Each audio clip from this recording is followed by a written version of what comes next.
Now, people say that Egypt is older than America's version of pyramids and human life, but I just don't see that to be the case. When you look at, the oldest mummies that they have over there, it's about 4,300 years old. But when you look at the oldest mummy in North America, it dates to 7,420 BC. Okay, and there's multiple sources about this. It's talking about 7,000 years ago.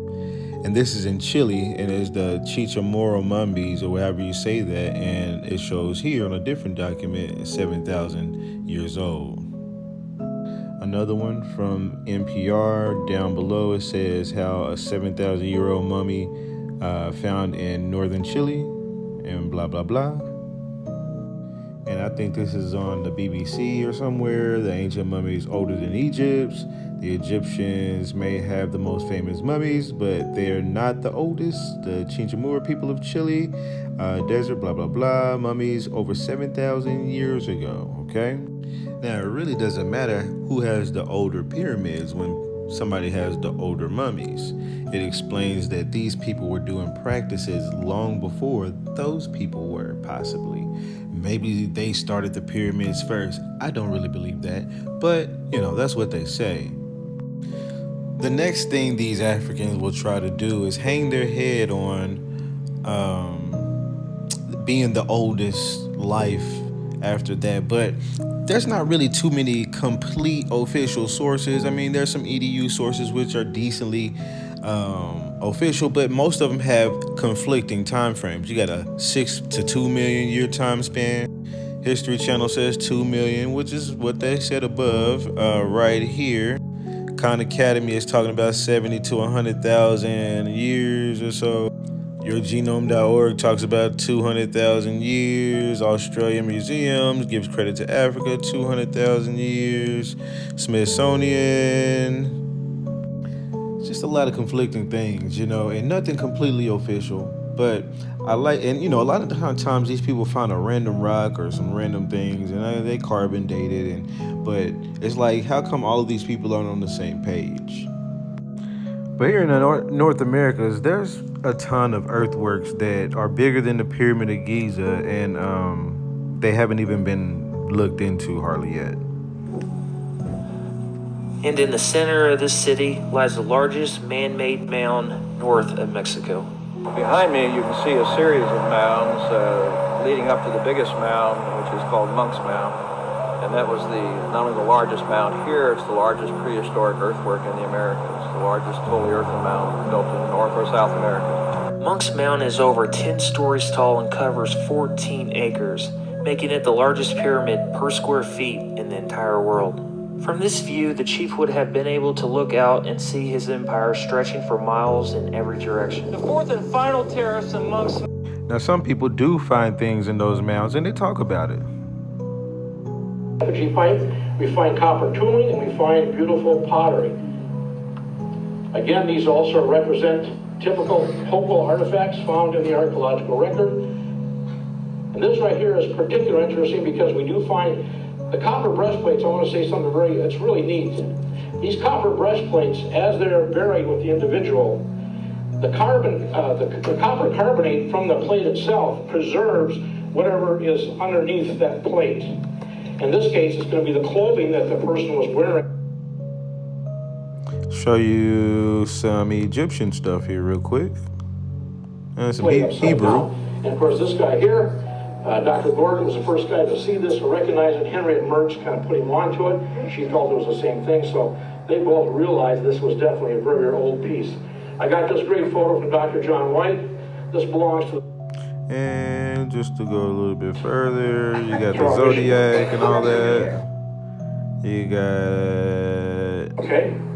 And we've got at least some other more Egyptian urns. This is brand new, straight text. Found. That found with Egyptian writing. So I have to realize that. This is ancient American. The sky god, Egyptian. You've seen that in Egypt. This was found out of West Virginia. You've seen this in Egypt's pyramid before also. This was buried in a mound, okay? See that lady over there, and then there's usually stars and stuff and the little whatevers. This is them putting their hands on it and physically. All from Illinois. And these are Michigan pieces. These three here, that's the Michigan tablet story, which is big unto itself. Copper, slate, and clay. Okay, well, where was that found? Well, these were found 1840 to 1920, all lower Michigan. And upper Indiana. There's also news reports like this. Hidden for nearly 15,000 years, there's a new discovery that's changing what we think we know about how the Americas were settled. So there's this team at Florida State University that discovered stone tools alongside mastodon bones. That means they found the oldest known site of human life in the southeastern U.S. Consider that. Think about it for just a second. We're joined now by Florida State University Assistant Professor Jesse Holligan. Professor Holligan, good morning to you. Good morning to you guys. So put into just layman's waking up Saturday morning, eating my Wheaties term. See, some of y'all are stuck on that stuff that you learned in school as if nobody learns or changes anything after that. You know what I mean? You got to get off that textbook shit.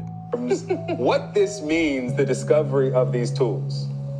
So these bones and artifacts show that people were in Florida 1,500 years earlier than a lot of people accept the Americas were colonized. And more importantly, a lot of us were taught that the Americas were colonized by some folks coming through an ice-free corridor from Alaska through Canada into North and South America around 13,500 years ago. That's what most high school textbooks say.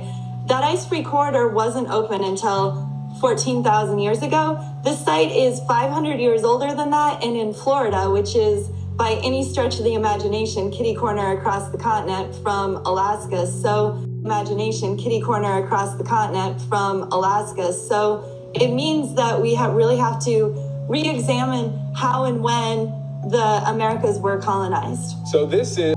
Or how about this new archaeological site right here in Florida also? Decided that they wanted to build this multi-use building on the site, right? They first of all had to remove a pre-existing structure, and it was well known in the archaeological community that beneath that building there was likely to be some kind of archaeological material. How much, we didn't know until that building was removed. It very quickly became clear that the depth and the horizontal extent and the significance of the archaeological site there was more. To put that in context, this site is older than the pyramids in Egypt. The site is older, or as old, as some of the very first cities ever built in Mesopotamia.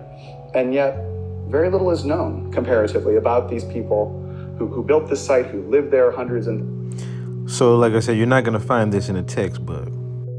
In April 2017, the Cerruti Mastodon site, excavated by the chief paleontologist at the San Diego Natural History Museum, Tom Demeray, a site that shows evidence of human presence 130,000 years ago. That's more than 115,000 years earlier than Clovis. And I went and met Tom Demeray at the San Diego Natural History Museum.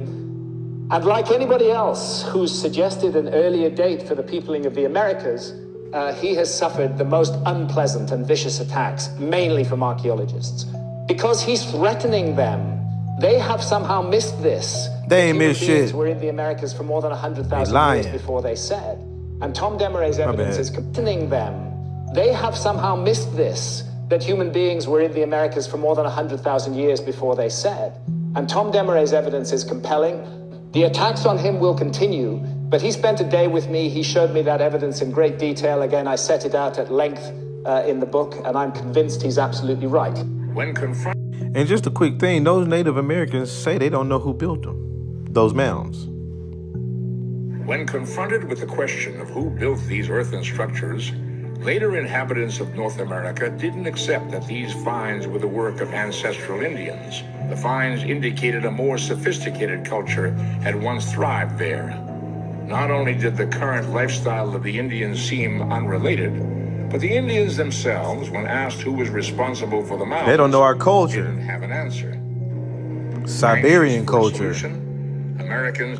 They know that Siberian culture. So again, I'm gonna just leave it there, man. The oldest site can be anywhere, but just to knock it off from where we started, but the oldest mummies are here in the Americas.